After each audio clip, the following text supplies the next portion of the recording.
ans au moins je me rappelle pas benn année boo xamante ne licence de pêche nekkul au devant de la scène. Elle est tellement intéressante pour les Sénégalais. La question xool si peut-être coronavirus la pêche s'est trouvé une brèche pour qu'on parle d'elle. Ça veut dire que c'est quelque chose d'essentiel. Ben constat bi may def en écoutant les deux parties dafa benn problème bu ci am par rapport à l'État moom lay njëkkee parce que l'État c'est normal doit promouvoir la préférence locale autant il doit respecter ses engagements internationaux en termes de convention.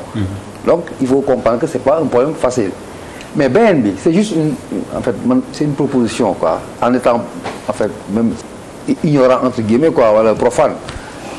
Pourquoi les gens bu amee beneen facteur extérieur pourquoi ñun les locaux on n'arrive pas à trouver un terrain d'entente pour d'abord préserver nos intérêts ensuite s'ouvrir au monde parce que c'est le contexte qui l'oblige aujourd'hui man loolu mooy suma problème te am na beneen affaire bu may sous-entendre xëy na il est basique dans l'administration classique mais on est au Sénégal on sait que les gens font ce qu'on appelle ay prête-noms da ngay ñëw c'est une réalité. Je ne dis pas que c'est des choses constatées ou confirmées pour ce genre de sujet, mais on n'est pas au Mali, on est à Dakar. On sait comment les choses fonctionnent de façon globale.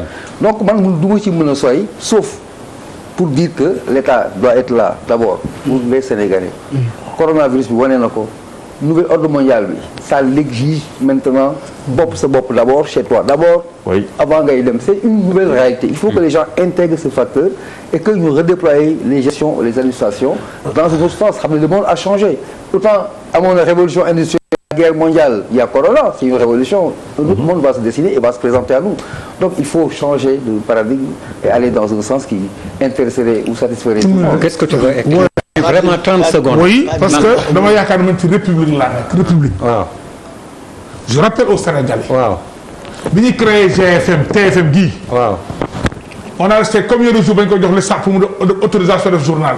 ñu ne wax naan télévision bi Sénégalais moom ko ay prête-noms étrangers est-ce que ñu wax tey aujourd'hui ils n'ont pas menti. Fii la fekkoon Sénégal yi on crée où les entreprises dans les notaires ci notaire lañ koy créé comment un Sénégalais peut oser dire.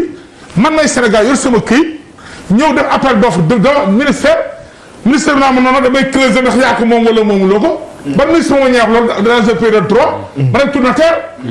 notaire sama entreprise yor sama entreprise en bonne et forme. ok ñëw déposer appel d'offre wala appel d'offre ñu am nañ ko gën a creuser mais creuser toutes les entreprises de la République. oui ku creuser sama entreprise te nga creuser TFM. creuser société moom. creuser société yëpp ci Sénégal yëpp. xanaa ku mu sax créé xam nañu créé entreprise quand même. doo ñëw rek ne damaa bëgg a créer entreprise am na kii ñu lay laaj.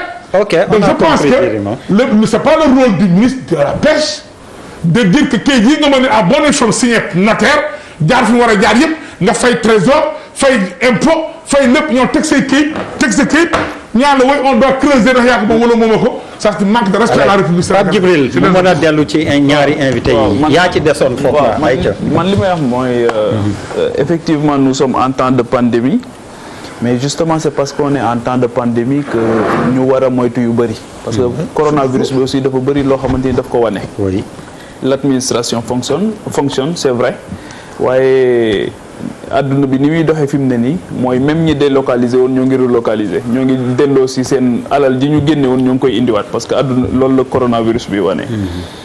effectivement je pense que réew sax moo war a gën a creuser en fait xam nga nit sax buñ koy nommer fenn dinañ def enquête de moralité. bu poussé. am na lu mu ci yëg am na lu mu dul yëg. gars yi sax yenn saa yi ñu egg foo xamante ni fu doy waar la. waxatuma laa nag loo xamante ni. dafay toucher l'intérêt général l'intérêt supérieur de la nation mais li tax pêche bi gën a délicate pour man et c'est ça qui m'intéresse mooy dafa concerner les générations actuelles et futures xam nga sunu géej gi aussi du pour ñun rek du pour ñun ñii mooy surtout ñi nga xamante ni ñoom ñooy ñëw ëllëg loolu moo tax man secteur primaire yi daf ma intéressé particulièrement muy pêche muy agriculture muy élevage te foofu damay ñëw d'abord ci pêche artisanale bi avant ma ñëw ci industrielle bi artisanale bi tey boo xoolee les villages pêcheurs yëpp dañu nekk dans des situations chaotiques xawma état du Sénégal nan la arrangé woon depuis 60 ans en tout cas ba ñu indépendant ba tey village pêcheurs yi taux de décrochage scolaire bi taux de perdition scolaire c'est extraordinaire. Les infrastructures de base n'en parlons pas. nit ñi foofu dañuy bàyyi jàng nit ñi foofu dañuy pour nga faju problème la village pêcheurs yi xoolal village pêcheurs yi may yow yéen a ma gën a xam village pêcheurs yi. et ça c'est nouveau. ça c'est nouveau donc la difficulté elle est là-bas, elle est réelle. léegi nan la ñu arrangé woo ba ñooñu reproduction sociale bi may wax souvent foofu la gën a bëree. inégalité des chances bi ñeneen ñi am ñooñu amuñu ko. donc loolu pour man mooy li nga xamante ni moom a gën a intéressé parce que aujourd'hui on parle certes de la pêche industrielle mais man pêche boobu moom tamit lu ma yitteel la. te ñu war leen bàyyi xel te pour 60 ans ñu dolli ci mooy sunu 60e anniversaire ñu dolli ci coronavirus jot na ñu def évaluation comme ni mu jotee ñu def évaluation wax nga ko léegi par rapport ak remède bi Madagascar ne génne nañu ko nga gis tubaab bi di ñu chahuter comme pas possible. jot na aussi ñun ñu questionner suñu adhésion ci OMS jot nañu questionner suñu adhésion ci toutes ces structures internationales yi nga xamante ni xamuma njëriñ bi finalement lan la parce que déjà duñ la encourager ba pare ngay jël sa xaalis di fa def du xam luñ la jëriñ donc encore une fois j'entends aussi il faut que ñu réfléchir sur cette pêche là bi nga xamante ni moom mooy la pêche artisanale nan la ñu débrouiller ba ñàkk gi gën a bëree foofu nga xam dañuy vivre au jour le jour. La pêche industrielle li ma si intéressé aussi mooy il faut que ñu man chinois ak turc dama leen a xaw a ragal. Oui, je suis d'accord. parce que seeni méthode yenn saa yi sax européens ñoo leen di tane ndax ñoom ay Greenpeace a ngi fekk yeneen commission d'éthique yeeg yooyu di leen bàyyi xel nga xam bu ñu defee ñu dóor mais chinois yi ak turc yi yenn saa yi fu ñu jaar moom tawarkal dafay doy waar trop. te effectivement. Bouba wax na ko Malal wax na ko les entreprises de droit sénégalais yi ñuy wax souvent ay brèche la yoo xamante ni société écran la ak prête-nom loolu rek moo ci am lu ci gën a bëri et justement on parle aussi beaucoup de corruption dans ce secteur-là justement on a eu combien de ministres de la pêche dans ce pays-là mais am na ci ñoo xam sax dañ ciy gën a riche lool sauf pêche. te tey jii même l'administration de la pêche ñi nga techniciens yi ci nekk liggéey yu am solo la ñuy def mais le plus souvent décision politique yi moom moo ñëw altérer liggéey bi yëpp te techniciens yi ci nekk aussi bien les ingénieurs que techniciens yëpp Dieu sait que liñ leen di fay amul solo lool te pourtant liggéey bu rëy la ñuy def mais man li ma bëggoon laaj tey jii président Saer mooy est-ce que tey ak le ministère jotul ñu def auditu pavillon Sénégal ba nga xamante ni dinañ xam exactement yan navire ñoom la ay sénégalais moom ak yan la ñu moomul ak qui est derrière quoi et qui est derrière qui. C'est important.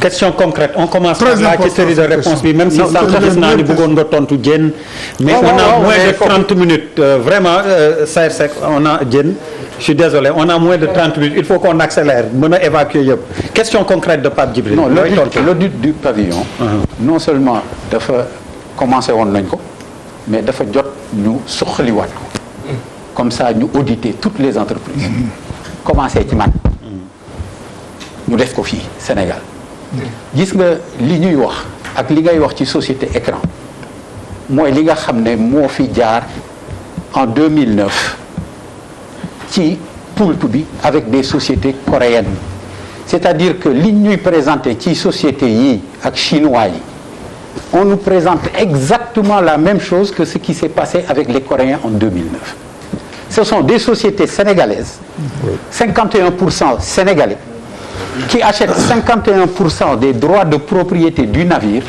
pour demander le pavillon sénégalais pour mën a napp ci géeju Sénégal seen intérêt bu jeexee gaal yooyu dañuy seppeeku dem feneen nekk beneen nationalité pour nappi fa c'est tout c'est ça la réalité gis nga li jéem di wax Sénégal du defar bateau de pêche industrielle xëy na dina defar ay gaal mais du defar bateau de pêche industrielle li muy wax dëgg la nous tous on va acheter nos bateaux à l'extérieur mais quand on est dans une démarche industrielle mais quand on est dans une démarche qui est une démarche bu ñu nekkee ci yoon woo xam ne yoonu wutu koppar la créer sa société 500 000 francs wala 100 000 francs CFA ne yaa moom fukki bateau yoo xam ne bu ci nekk 5 milliards lay jar. àndul. loolu xel nanguwu ko. loolu xel nanguwu ko. loolu moo fi am. te boo jàppee société bi la société 51% la pour le sénégalais 49% pour le chinois nga jël gaal bi jënd 51% du bateau chinois bi moom société bi mooy jënd 51% chinois bi moom 49%. boo ko xoolee ba ci biir sénégalais bi ay droit am 25% la. bu ko matee. waaw parce que da ngay mën a am société bi 100% sénégalais soo masque bi sonal na ma trop. da ngay mën a am 100% société sénégalaise mu jënd 51% gaal bi. muy noonu wala nga am société boo xam ne 51% sénégalais la gaal gi da nga koy jënd à 100%. parce que tu as 51% muy non mën a nekk 51% mais loolu yëpp ay naxaate la man je suis prêt à ce qu'on fasse des audits du pavillon mais lii mooy li fi jaaroon avec les autorisations de Russes suñu géej gi li ko kaaya mooy Russes yi fii jaar napp dem coréens yi jaar fi napp dem mooy andi Barça wala Barsax ñun nag ay sénégalais lañu lu mu metti bu ñu dawee ba sore jam ñaajo la ñuy yem donc bu lii amee foog ñu wax ko sénégalais yi ñu xam ko lii xeetu naxaate la ce sont des bateaux chinois yuy mbubboo sénégalais avec de la nationalité sénégalaise pour pouvoir avoir accès aux eaux sénégalaises. C'est tout.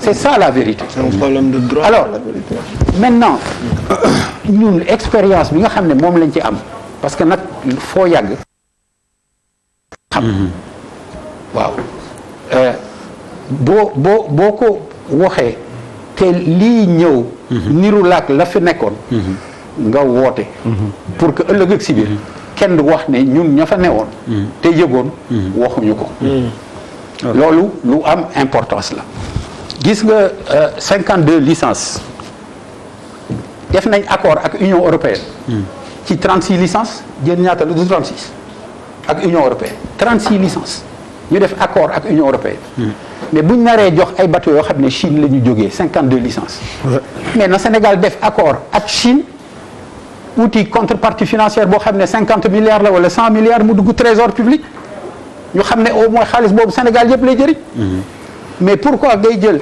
10 licences di ko jox benn Sénégalais boo xam ne il a créé une société de 500 000 francs àndul de. mais ñun on nous a aussi consulté pour ça ñun ñoo bañ les licences se négocient aujourd'hui autour de 75 à 150 millions de francs CFA ngay wax ali kalat gi loolu moo fi nekk te nag l'autre grand problème mooy li fi nekk ci ressource ci suñu géej ndax attan na lii surtout que ci biir 52 licences yi fukk ak ñeent ci yaabooy bi la ak ci jay bi maanaam li Pape Djibril doon wax léegi ci pêche artisanale bi maanaam li nga xam ne moom la Sénégalais di jëfandikoo moo ëpp ci li pêche artisanale di def may waxaale rek mais gis nga pêche industrielle bi ñuy wax Sénégal sur les captures totales de la pêche au Sénégal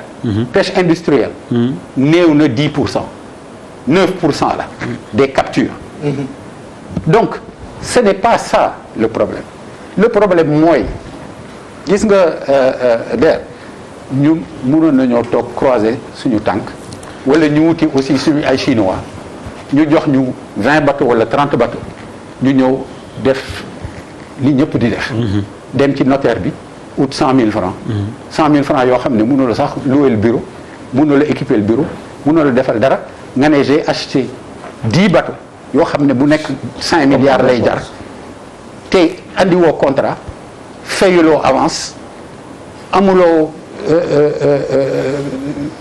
autorisation direction de la monnaie et du crédit pour pouvoir transférer li nga xam ne moom nga jëndee gaal gi sama waay man gaal yi ma jënd je suis prêt à montrer l'ensemble des différents documents des contrats des transferts d'argent et des autorisations de toute l'administration sénégalaise pour pouvoir payer les bateaux. du benn boole ci nag sa waay man sekk laa sant. santuma fiyun yan yu. nañuy waxante. mais est-ce que Sénégal ak Chine dañoo am ay accord de pêche actuellement.